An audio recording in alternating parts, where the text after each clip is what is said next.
नमस्कार, आपके साथ में रोहित कुमार। आप हैं न्यूज फॉर नेशन पर। लोकसभा चुनाव को लेकर के एक एक करके बड़े बड़े दिग्गज नामांकन कर रहे हैं। तो रामविलास पासवान कहें कि हाजीपुर में चिराग पासवान, उनके बेटे, पहली बार नामांकन करने के लिए पहुंचे।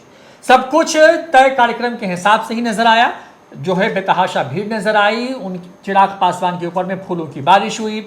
उनके समर्थक उनके लिए आप कह सकते हैं कि पलक पावड़े बिछा करके उनका इंतजार करते हुए नजर आया। तपती दोपहरी में भी बड़े बड़े दिग्गज उनके मंच पर हुंकार भरते नजर आए। चिराग पासवान उस इतिहास दोहराना चाहते हैं जहां से रामविलास पासवान ने एक वक्त में अपनी राजनीति शुरू की थी और Guinness book of world record में अपना नाम दर्ज करवा लिया। सब कुछ सामान्य तरीके से ही नजर आ रहा था। चिराग पासवान को लेकर के लोगों के अंदर का जो जोश था वो हिलोड़े मार रहा था। सड़कों पर भीड़ और तमाम चीजें हम आपको दिखाएंगे आगे चल के।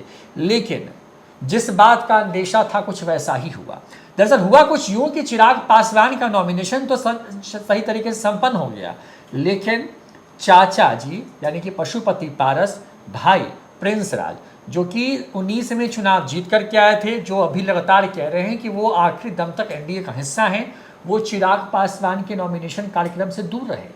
खबर तो ये भी है कि चिराग पासवान ने उनको फोन तक मिलाया, लेकिन चाचा मालूम नहीं कहां फरार हो गए। क्या हुआ अंदर में, और क्या जो नेवर नेवर नेवर वाली बात जो पशुपति पारस कहते रहे हैं या जो चिराग कहते रहे हैं, क्या वही दिखाने की कोशिश हो रही है। हमारे साथ में बिहार के वरिष्ठ पत्रकार रवि उपाध्याय सर मौजूद है। बहुत बहुत स्वागत है सर। चिराग पासवान का नॉमिनेशन और उसमें जो जनसैलाब था वो बताने के लिए काफ़ी है कि रामविलास पासवान ने जिस सियासी ज़मीन को तैयार किया, और हाजीपुर में खास करके, वो ज़मीन आज भी उतनी ही मजबूती के साथ चिराग के साथ खड़ी है। लेकिन वहाँ पर परिवार के बीच की जो टकराहट है या जो करवाहट है वो नज़र आई। पशुपति पारस फरार कहाँ हो गए? देखिए, चिराग पासवान अपने पिता की विरासत बचाने के लिए आज उस सीट से नामांकन उन्होंने दर्ज किया। यह एकदम क्लियर कट है। वह बोलते भी रहे थे कि हमको पिता की विरासत बचानी है, और विरासत बचाने के लिए देखिए उनकी माँ रीना पासवान भी थी, उनके बहनोई अरुण भारती जो जमुई से चुनाव लड़ रहे हैं वह भी थे, तमाम उसके अलावा नित्यानंद राय, रामा सिंह, उमेश कुशवाहा जदयू के प्रदेश अध्यक्ष समेत कई बड़े नेता थे, उनकी पार्टी के राजू तिवारी प्रदेश अध्यक्ष समेत सब लोग मौजूद थे। लेकिन उसमें कैमरा जो है, मीडिया का कैमरा, वह तलाश कर रहा था किसे? पशुपति कुमार पारस को। अब आप बोलिएगा पशुपति कुमार पारस को क्यों तलाश रहा था? पशुपति कुमार पारस को वह चिराग पासवान के पिता के बाद अगर कोई स्थान लेने वाला है तो वह चाचा पशुपति कुमार पारस, क्योंकि परिवार में सबसे बड़े हैं। और उतना ही नहीं रोहित जी, वह जो है सो निवर्तमान सांसद हैं वहां से, हाजीपुर सुरक्षित सीट से वही थे। तो उनको कैमरा जो है सो, मीडिया का कैमरा उनको तलाश रहा था, वह नहीं मिले। उनके भाई जो है सो प्रिंस राज, वह भी मीडिया के कैमरा में कहीं नजर नहीं आए, जो समस्तीपुर सुरक्षित सीट से जो लोजपा रामविलास के खाते में गई है, वहां से वह निवर्तमान सांसद हैं प्रिंस राज, उनके चचेरे भाई, वह भी नहीं थे। तो यह एक जो आप जितनी बात कह रहे हैं वह कहीं ना कहीं कहाँ चले गए। और उस पर चिराग से जब पूछा गया तो चिराग ने स्पष्ट कहा कि हमने चाचा को फ़ोन लगाया था, लेकिन चाचा फ़ोन पिक नहीं किए या फ़ोन पर इस जवाब नहीं दिए। और तो यह एक सबसे बड़ी बात है कि जो पशुपति कुमार पारस कहते रहे बाद के दिनों पे, जब बेटिकट कर दिए गए या उनकी पार्टी को टिकट नहीं मिला, उसके बावजूद कहते रहे कि हम एनडीए में मजबूती के साथ हैं और एनडीए को जहां जरूरत पड़ेगा हम जो है सो चुनाव जिताने के लिए हम वहां पर रहेंगे। तो ऐसी परिस्थिति में यहाँ क्या चुनाव जिताने की जरूरत नहीं है क्या? तो यहाँ पर यही जनता सवाल पूछ रही है हाजीपुर सुरक्षित सीट की। अब तक जो देखिए, मान लीजिए खटास था, ये था, तो सब खटास को दूर करके वह जो है सो नरेंद्र मोदी को बिहार में 40 की 40 सीट जीतनी है। ऐसी परिस्थिति में पशुपति कुमार पारस का न होना कहीं ना कहीं सवाल खड़ा करता है। और जनता पूछ रही है, कई दफा पूछ रही है, चीख चीख कर पूछ रही है कि कहाँ गए उनके भाई, उनके चाचा। तो यह जो नेवर नेवर नेवर की बात है वही होती हुई दिखाई पड़ रही है। और यह परिवार को चिराग पासवान एकजुट करना चाह रहे हैं। वो चाचा को बहुत इज्जत देते हैं, बहुत इज्जत दे भी रहे हैं, और फोन भी लगाया उन्होंने, लेकिन वह जब रिस्पांस नहीं मिला, जब कुछ नहीं मिला, तब थक हार करके नॉमिनेशन के उनकी माँ थी, सब हम जो सब बताए कि बहनोई लिखते। लेकिन अब जो है सो सवाल यह उठता है कि अब क्या होगा, जब एनडीए की मजबूती के लिए, जब नरेंद्र मोदी को फिर से हैट्रिक लगाने के लिए तमाम एनडीए के लोग, तमाम कार्यकर्ता लगे हुए हैं। तो ऐसी परिस्थिति में पशुपति कुमार पारस का एक तरह से गुप्तवास में जाना यह क्या दिखाता है? यह तो कुछ अच्छा नहीं दिखाई पड़ता है। तो और निश्चित रूप से यह भारतीय जनता पार्टी जो एनडीए में ड्राइविंग सीट पर है, माने उसके लिए सोचने का विषय है। यह अच्छा होता हुआ नहीं दिखाई पड़ रहा है। यह कुछ संकेत दूसरा। लेकिन देखिए, एक बात, चिराग पासवान जीत तो रहे हैं हाजीपुर से, उसमें कहीं कोई दिक्कत नहीं है। वह लड़ाई, चिराग पासवान चुनाव लड़ रहे हैं, मार्जिन 1 लाख 1.5 लाख वो मार्जिन अधिक हो, इसके लिए उसकी लड़ाई है वहां।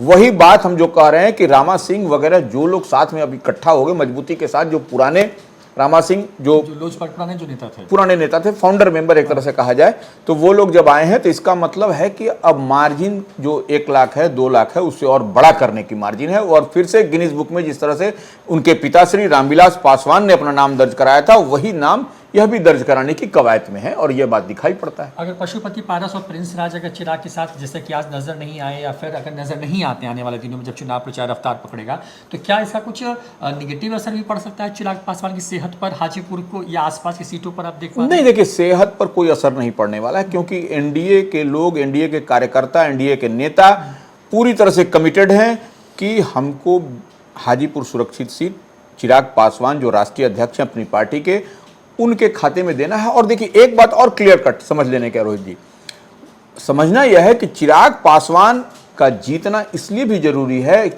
इसलिए भी वह जीतेंगे क्योंकि केंद्र में वो नरेंद्र मोदी की जब हैट्रिक लगेगी तो उस मंत्रिमंडल में वह मंत्री भी बनेंगे।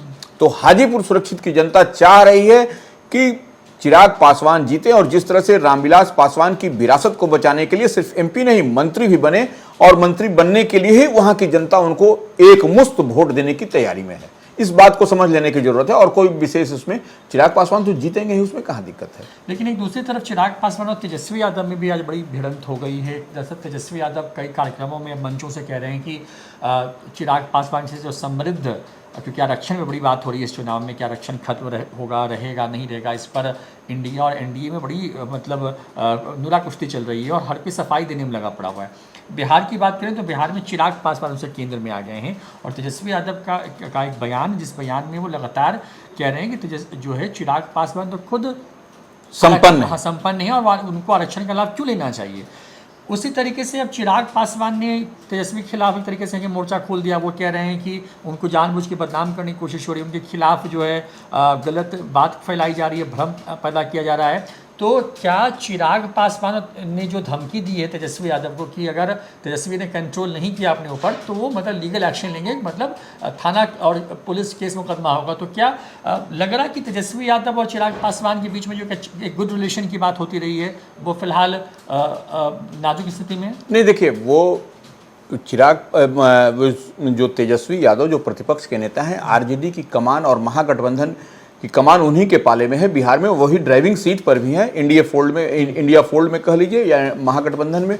तो ऐसी परिस्थिति में उनका जो संपन्न जो अनुसूचित जाति के लोग हैं या जो रिजर्व सीट से लड़ते हैं, उन पर है कि वह उनको फॉरगो करना चाहिए, छोड़ना चाहिए।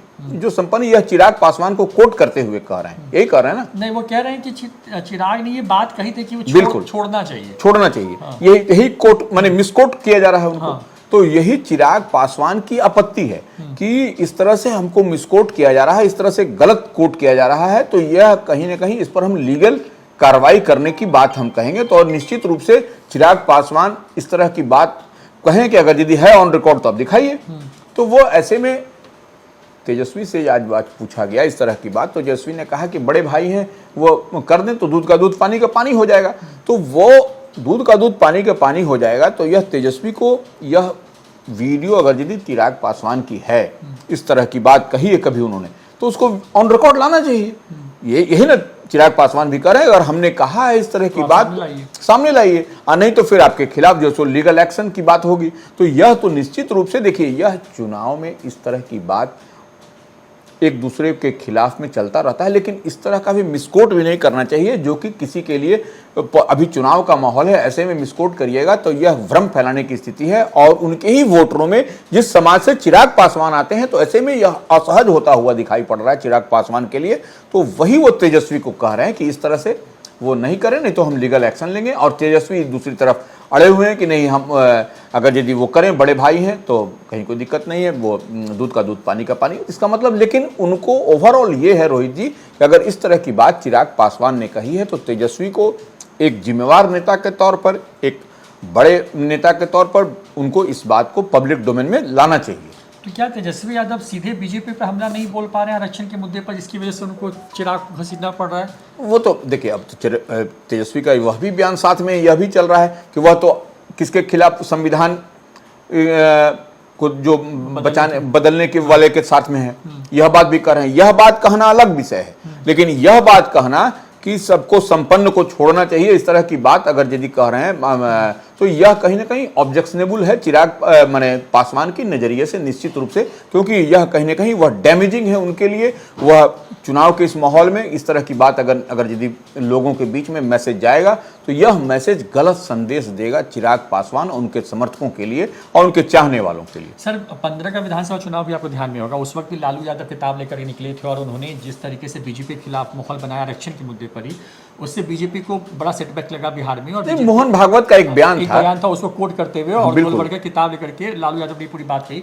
क्या लालू यादव वाले ही कहें कि तीर से जो है वो तेजस्वी यादव पे निशाना साधने की कोशिश कर रहे हैं? क्या उसी तरीके बिहार के चुनाव को मोड़ने की कोशिश हो रही है कि आरक्षण बनाम आरक्षण खत्म करने की लड़ाई शुरू करा दी जाए, ताकि उनको मतलब जो वोटर हैं या जो वोट बैंक है उसको पोलराइज किया जा सके? देखिए, निश्चित रूप से उसी दिशा की ओर ले जाने की कवायद है। जिस तरह से वो मोहन भागवत के बयान को मिसकोट किया गया कि उस तरह से वो क्या बोले थे कि इसकी समीक्षा होनी चाहिए। देखिए, किसी भी चीज का रिव्यू होता है, किसी भी चीज की समीक्षा होती है तो उसमें और बेटरमेंट के लिए होता है, न कि उसको नेगेटिव एस्पेक्ट में। आप देखिए, अगर यदि वो रिव्यू होता माने तो वो निश्चित रूप से वह बेहतरी के लिए होता, जिस समाज को मिल रहा था उस समाज के लिए बेहतरी के लिए ही मोहन भागवत ने कहा था। लेकिन उसको जिस तरीके से पेंट करके कहा गया उस समय 2015 के बिहार विधानसभा के चुनाव में, तो वह निश्चित रूप से लोगों के बीच में भ्रम फैलाया गया और भ्रम फैला, और उसका नतीजा क्या हुआ सबके सामने है। बीजेपी नंबर 3 की पार्टी होगी। वही कह रहे हैं, तो एग्जैक्टली उसी तरह की बात, उसी तरह का देखिए राजनीतिक दाव पेंच है ये राजनीतिक दाव पेंच। निश्चित रूप से लालू प्रसाद यादव गुरु हैं,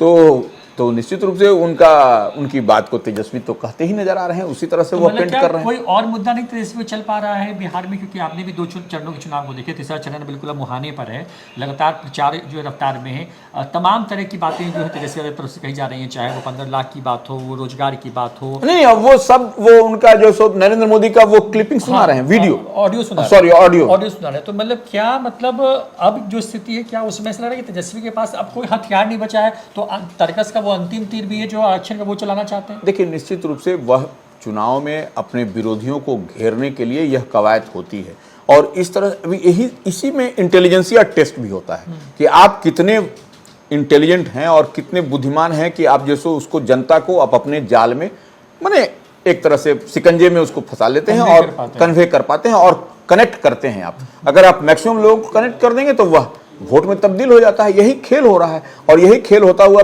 आप 2015 की बात आपने कही, वह उसमें दिखाई पड़ा, और यही खेल कमोबेश होता हुआ इस बार भी दिख रहा है, जिस पर चिराग पासवान ने कड़ी आपत्ति जताई है, और तब उन्होंने कहा है कि लीगल नोटिस, लीगल एक्शन की बात उन्होंने की है। तो यह कहीं ना कहीं यह कुछ झोल-झाल उसी ओर जाता हुआ दिखाई पड़ रहा है। क्या ये भी कह सकते हैं कि जब जमुई में चुनाव हो रहे थे, जो चिराग की मांग को लेकर जिस तरह के शब्दों का इस्तेमाल किया गया, और जिस तरीके से चिराग बहुत एग्रेसिव हुए तेजस्वी यादव, और तेजस्वी यादव एक तरीके से उनको सेटबैक लगा इस बयान या जो पूरा जो गाली कांड हुआ उसके बाद, तो क्या तेजस्वी यादव बदला ले रहे हैं हम चिराग से? नहीं, देखिए, इमेज को उनकी डैमेज करके। देखिए दोनों दो बात है। चिराग पासवान की माताश्री को अभद्र टिप्पणी, बिलो द बेल्ट जो बात होनी चाहिए। देखिए, पॉलिटिकल लाइन लेना अलग बात है, लेकिन आप किसी को पर्सनल, किसी के माँ, किसी के बहन पर अगर यदि आप बात आते हैं तो वह आप चिराग पासवान को बोलते वह सब ठीक था, क्योंकि वह पॉलिटिशियन है। लेकिन उनकी माताश्री का इसमें तो कोई रोल नहीं है, उनकी बहन का कोई रोल नहीं है। तो उनके लिए जिस तरह से बात कही गई वह चिराग पासवान को खराब लगी, वह बुरी लगी, और उसी पर वह इतना एग्रेसिव और एग्रेशन में है। तो निश्चित रूप से अब जो है सो तेजस्वी यादव का यह रूप, इस तरह का बयान आना कहीं ना कहीं जिसको चुनौती दे रहे हैं चिराग पासवान, तो यह कहीं ना कहीं यह ठीक नहीं है। इस तरह से नहीं होना चाहिए कि एकदम कुछ न कुछ ये एक लिमिट होना चाहिए। कहीं ना कहीं कोई बात को इस तरह से नहीं जाना चाहिए कि लोगों में भ्रम फैले और गलत संदेश जाए। वह तो वीडियो जो जो था चिराग पासवान की माताश्री के खिलाफ, वह तो सब पब्लिक डोमेन में है, सब लोग जान रहा है, देख रहा है। तो वह अगर यदि चिराग पासवान इस बात को उठा रहे हैं, कह रहे हैं और दुखी हैं, तो निश्चित रूप से वह गंभीर मामला है, उसको इस तरह से नहीं। और देखिए, वह एक मैसेज अंडर करंट है लोगों के बीच में।